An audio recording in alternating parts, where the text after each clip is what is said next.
나만의 비밀 장소. 수많은 작은 생물들이 개천을 따라 살고 있다. 만일 거인이 되어 그 구불구불 흘러가는 개천을 위에서 내려다볼 수 있다면 개천이야말로 생명의 강이라는 것을 알 수 있을 것이다.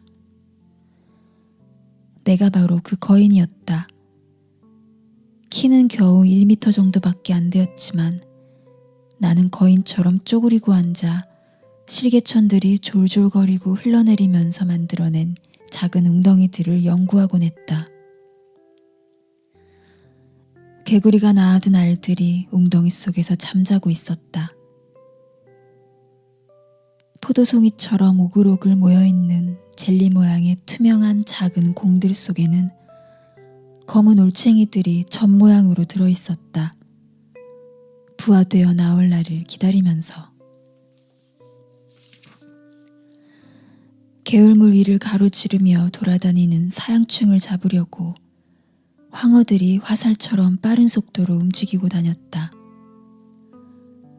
사양충을 잡아서 손에 올려놓고 냄새를 맡아보면 진짜 진하면서 감미로운 냄새가 났다. 한 번은 오후 한나절을 사양충 잡는 데 다 보낸 적도 있었다. 그래도 내 주머니 속에 들어있는 건 2~3마리 뿐이었다. 잡기가 쉽지 않았던 것이다. 나는 그놈들을 할머니한테 보여드렸다. 할머니가 감미로운 냄새를 좋아하시는 건 진작부터 알고 있었다. 비누를 만들 때면 언제나 그 속에다 인동덩굴꽃을 섞곤 하셨으니까. 할머니는 사양충을 보자 내가 예상했던 것보다 훨씬 더 좋아하셨다. 할머니는 이렇게 감미로운 냄새는 한 번도 맡아본 적이 없다. 이런 멋진 벌레가 있는 걸 왜 지금까지 모르고 있었는지 알 수 없다고 하셨다. 그날 저녁 식탁에서 할머니는 내가 채 입을 열기도 전에 그런 냄새는 정말이지 생전 처음 맡아봤다고 하시면서 할아버지에게 그 벌레 이야기를 하셨다. 할아버지는 그 이야기를 듣고 깜짝 놀란 얼굴을 하셨다. 나는 할아버지에게도 사양충 냄새를 맡아보시게 해드렸다. 그러자 할아버지는 70여 년을 살았지만 그런 냄새는 한 번도 맡아본 적이 없노라고 하셨다. 할머니가 나에게 잘했다고 칭찬해 주셨다. 뭔가 좋은 일이 생기거나 좋은 것을 손에 넣으면 무엇보다 먼저 이웃과 함께 나누도록 해야 한다. 그렇게 하다 보면 말로는 갈 수 없는 곳까지도 그 좋은 것이 퍼지게 된다. 그것은 좋은 일이라고 하시면서. 개울에서 물을 튀기며 다니는 바람에 옷이 젖었지만 할머니는 거기에 대해서는 한마디도 하지 않으셨다. 체로키는 아이들이 숲에서 한 일을 가지고 꾸짖는 법이 절대 없다. 가끔 난 개울 저 위쪽까지 올라가 보곤 했다. 맑은 개울물을 건너기도 하고 흐르는 물 속에 가지 끝이 잠길 정도로 축 늘어진 버드나무 잎사귀들이 만들어낸 녹색 커튼 사이로 몸을 구부린 채 지나가기도 하면서 개울 양쪽에는 물가에서 자라는 양치식물들이 초록 치마를 넓게 펼치고 작은 우상거미들에게 집 지을 장소를 제공하고 있었다. 이 작은 친구들은 양치식물의 줄기에다 가늘디 가는 거미줄의 한쪽 끝을 묶고는 공중으로 풀쩍 뛰어오른다. 좀 떨어진 곳에 있는 양치식물 잎사귀에다 거미줄을 연결하려는 것이다. 그렇게 해서 성공하면 거미는 줄을 잎사귀에다 묶고 난 다음 다시 아까의 그 잎사귀 쪽으로 되돌아간다. 앞뒤로 폴짝폴짝. 이렇게 해서 진주처럼 빛나는 우산살 모양의 거미집이 개울 위에 펼쳐지게 되는 것이다. 이놈들은 덩치는 작아도 의지는 보통 굳센 친구들이 아니었다. 물에 빠지기라도 할라치면 잽싸게 기어나와 악착같이 높은 곳으로 기어올랐다. 한시 앞이 물 밖으로 나가야 황어들이 채가지 못할 테니 말이다. 나는 실개울 한가운데 쪼그리고 앉아서 작은 거미 한 마리가 자기 거미줄을 양쪽으로 연결하려고 애쓰는 것을 지켜보고 있었다. 그놈은 그 개울을 통틀어 다른 어디에서보다 더 넓은 거미집을 가지려고 작정했는지 개울이 가장 넓게 벌어진 곳을 택했다. 거미줄 한쪽 끝을 양치식물에 묶고 난 거미는 공중으로 펄쩍 뛰어올랐다. 하지만 반대편 잎사귀에 닿기도 전에 그만 물 위로 떨어지고 말았다. 잠깐 물에 쓸려가던 그놈은 필사적으로 물살을 헤치고 나와 개울가로 기어 올라갔다. 처음에 양치식물이 있는 곳으로 돌아온 거미는 다시 한번 공중으로 뛰어올랐다. 그놈은 3번을 실패하고 나서 처음 위치로 다시 돌아오더니 막무가내로 뛰던 걸 중단했다. 대신 그놈은 잎사귀 끝쪽으로 걸어가 아래를 내려다보며 엎드렸다. 물을 연구라도 하는 것처럼 턱 밑에다 앞발을 포개고 말이다. 나는 그놈이 포기할 것이라고 생각했다. 아니, 사실 포기하고 싶은 건 내 쪽이었다. 실개울에 쪼그리고 앉아서 들여다보느라 물에 닿은 내 엉덩이가 얼얼한 판이었으니 말이다. 하지만 그놈은 그 자리에 꼼짝 않고 엎드린 채 생각하고 연구하고 있었다. 잠시 후 좋은 생각이 떠오른 것일까? 그놈은 양치식물 잎사귀 위에서 아래 위로 폴짝거리며 뛰기 시작했다. 폴짝폴짝. 그러자 양치식물의 잎사귀가 아래 위로 흔들리기 시작했다. 놈은 그 동작을 계속했다. 놈이 위로 뛰어오르면 잎사귀는 아래로 내려가고 놈이 아래로 떨어질 때쯤이면 잎사귀가 위로 올라왔다. 그러더니 갑자기 잎사귀가 가장 높이 올라온 순간 거미는 맞은편 잎사귀를 향해 펄쩍 뛰었다. 어느새 거미줄이 우산살처럼 쫙 펼쳐졌다. 드디어 해낸 것이다. 건너뛰는데 성공한 놈은 자랑스러운 마음에 시동이라도 걸린 것처럼 이쪽 저쪽으로 풀쩍풀쩍 뛰어다녔다. 그러다가 거의 떨어질 뻔하기도 했지만 어쨌든 이렇게 해서 놈의 진주거미집은 지금까지 내가 본 중에서 가장 넓은 거미집이 되었다. 개울을 따라 골짜기 위쪽으로 올라갈수록 개울에 대해 더 많은 것들을 알게 되었다. 버드나무에 둥지를 트는 디프제비들은 처음에는 내가 가까이 다가가면 시끄럽게 짹짹거리기만 하더니 나하고 친해지고 나서는 내가 가까이 가면 머리를 둥지에서 내민 채 뭐라고 제잘거리며 말을 걸곤 했다. 개울가 여기저기서 울어대던 개구리들도 처음에는 내가 가까이 가면 울음을 뚝 그치곤 했다. 개구리들은 사람이 걸어오면 땅이 흔들리는 걸 느끼기 때문에 그런다고 할아버지가 설명해 주셨다. 할아버지는 나에게 체로키식으로 걷는 법을 가르쳐 주셨다. 발꿈치를 땅에 대지 않고 발끝만으로 목화신을 땅에 끌듯이 하면서 걷는 것이다. 내가 이 걸음걸이를 익히고 나자 옆을 지나가도 개구리들은 우는 것을 그치지 않았다. 나만의 비밀 장소를 찾아내는 것도 개울을 따라 올라가던 중이었다. 그곳은 약간 산허리 쪽으로 올라선 곳에 있었다.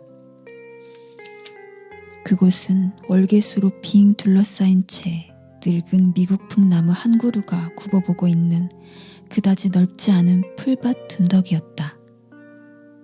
그곳을 본 순간 나는 그곳을 나만의 비밀 장소로 삼기로 작정했다. 그 뒤로 나는 심심하면 그곳에 들르곤 했다. 모두가 나를 따라다녔는데 그 개도 그곳을 좋아했다. 우리는 미국풍 나무 아래에 앉아서 가만히 귀를 기울이거나 주변을 구경하곤 했다. 그 비밀 장소에 오면 모두는 절대 소리를 내지 않았다. 그 개도 그곳이 비밀 장소라는 것을 알고 있었던 것이다. 어느 늦은 오후, 나와 모두가 미국풍 나무를 등지고 앉아 있노라니 뭔가 펄럭거리며 지나가는 것이 눈에 들어왔다. 할머니였다.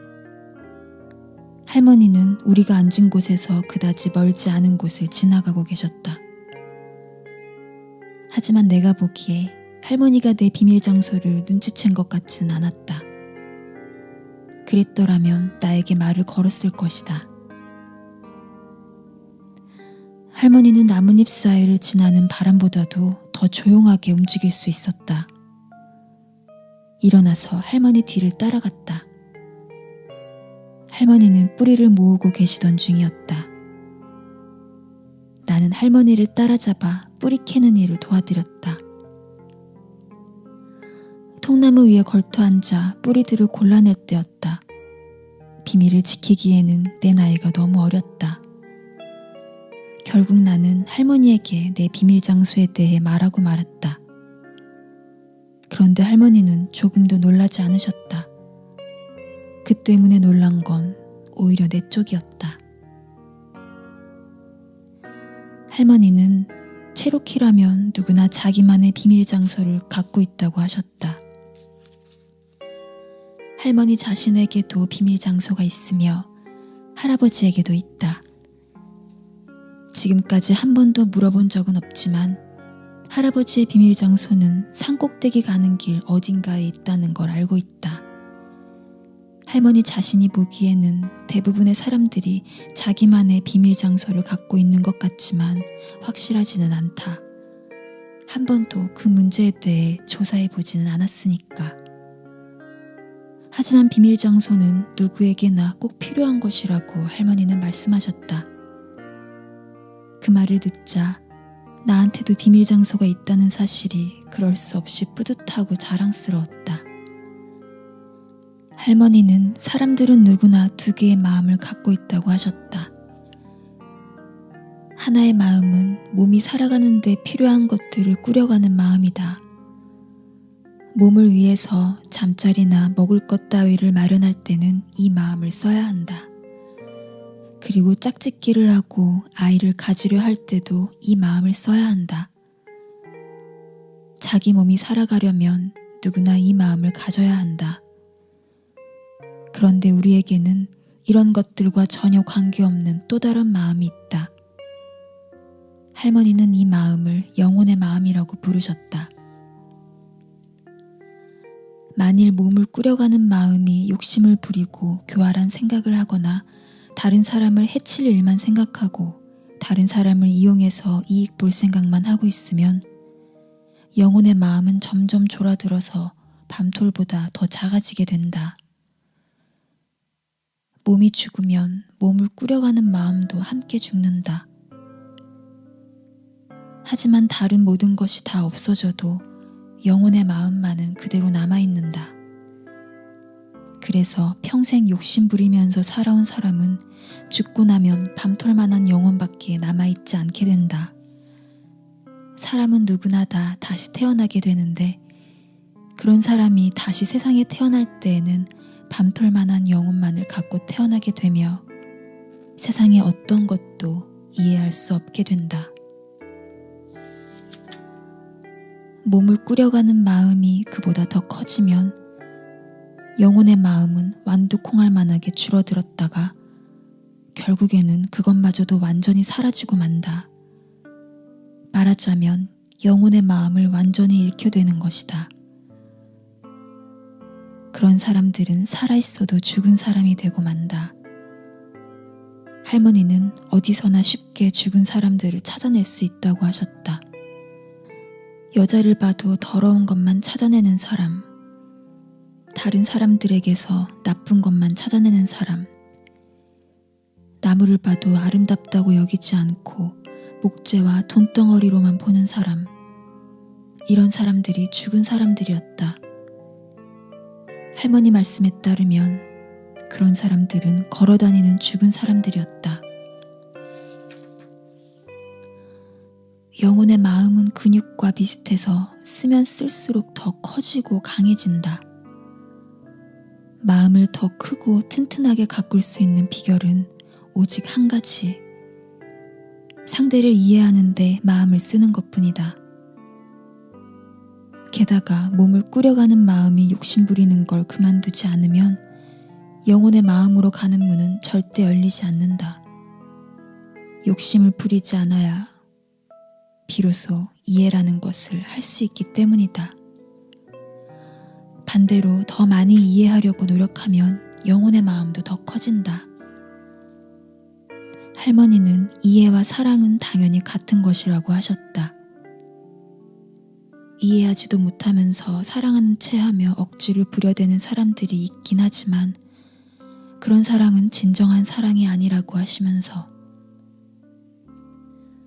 그 말을 듣고 나는 모든 사람을 잘 이해하기로 마음먹었다.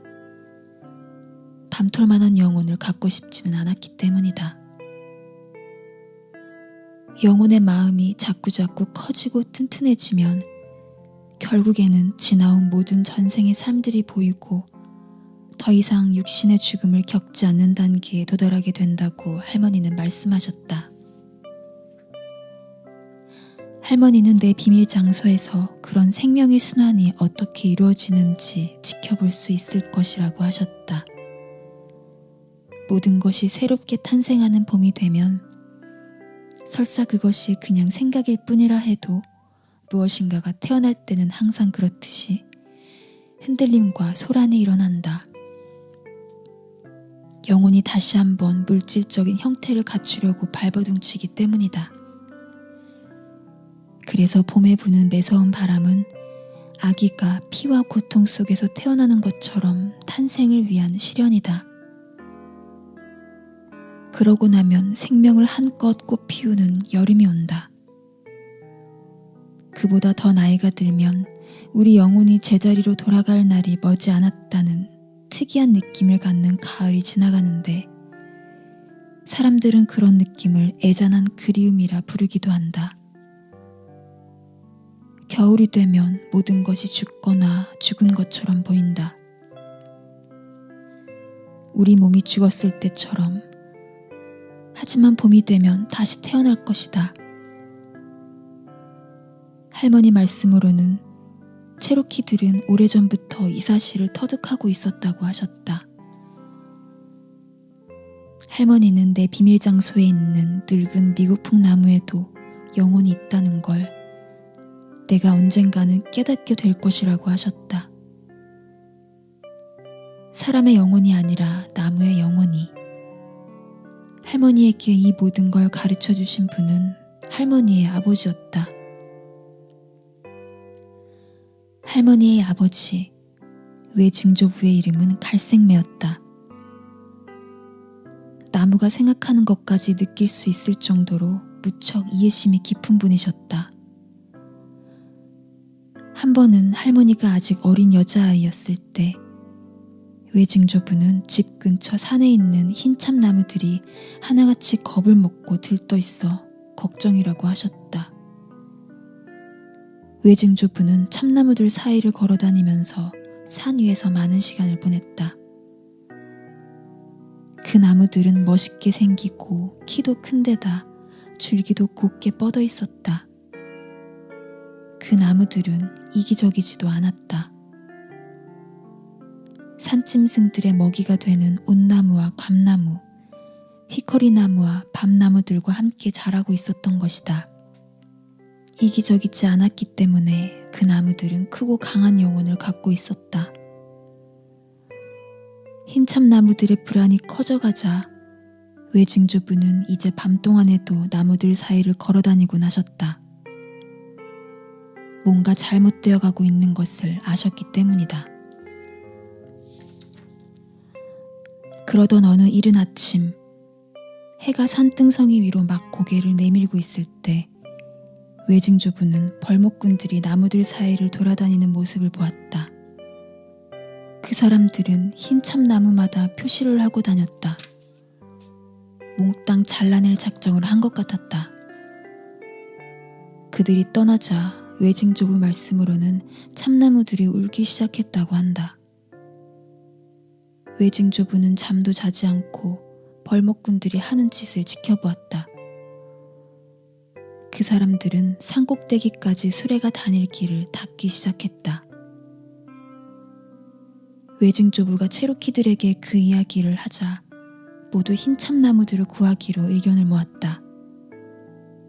그래서 밤이 되어 벌목꾼들이 개척촌으로 되돌아가고 나면 이번에는 체로키들이 나와 길 여기저기를 파헤치고 길을 가로지르는 깊은 도랑을 팠다.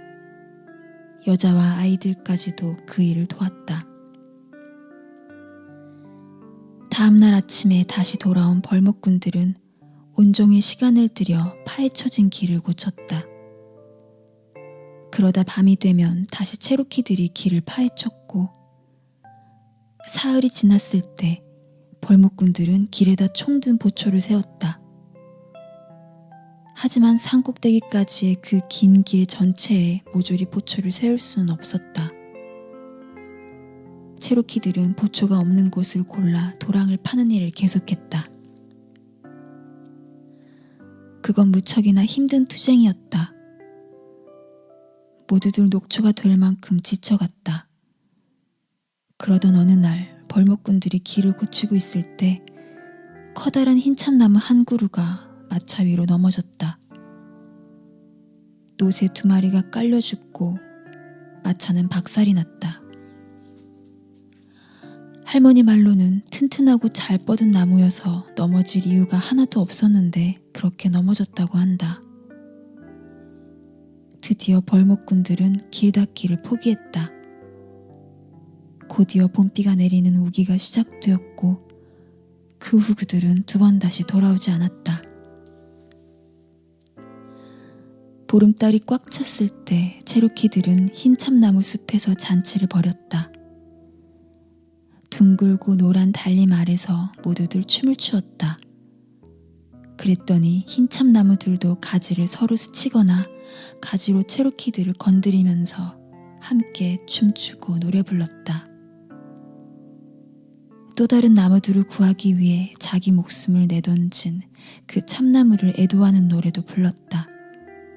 그 느낌이 워낙 강해서 할머니는 공중으로 붕 떠오르는 듯한 착각마저 들었다고 하셨다. 작은 나무야, 이런 이야기는 절대 하면 안 된다. 백인들의 세상에서 그런 이야기를 해봤자 아무 쓸모도 없으니까 말이다. 하지만 넌 반드시 이 이야기를 알아둬야 해. 그 때문에 내가 너한테 얘기해주는 거란다. 그제서야 난 영혼이 빠져나간 마른 통나무만을 땔감으로 쓰는 이유를 알았다. 또 그때서야 비로소 숲과 산에도 생명이 있음을 알았다. 너의 외증조부는 그렇게 이해심이 많은 사람이어서 그렇게 강하셨을 거야. 다음번 생에서도 그렇게 이해심이 많으실 거고 나도 그렇게 강해졌으면 좋겠구나. 그러면 내 외증조부를 이해할 수 있을 것이고 서로의 영혼을 이해할 수 있을 터이니. 할머니는 이렇게 말씀하셨다. 또 할머니는 할아버지 자신은 느끼지 못하지만 할아버지가 이해의 경지에 점점 가까워지고 있다는 이야기도 하셨다. 2분은 서로의 영혼을 이해하기 때문에 항상 함께 할 거라고 하시면서 나는 할머니에게 나도 그런 경지에 이르면 뒤에 혼자 남지 않아도 되는지 물어보았다. 할머니가 내 손을 잡으셨다. 할머니가 내 질문에 대답하신 것은 산길을 한참 걸어 내려오고 나서였다. 항상 이해하도록 노력하라는 말이었다. 그렇게 하면 나도 그곳에 닿을 수 있을 것이며 할머니보다 앞설 수도 있다고 하시면서 말이다. 나는 앞서든 말든 그런 것에는 관심이 없었다. 다만 할아버지와 할머니를 따라잡을 수만 있다면 정말 좋겠다고 생각했다. 뒤에 혼자 남는 것은 정말 쓸쓸한 일이니까 말이다.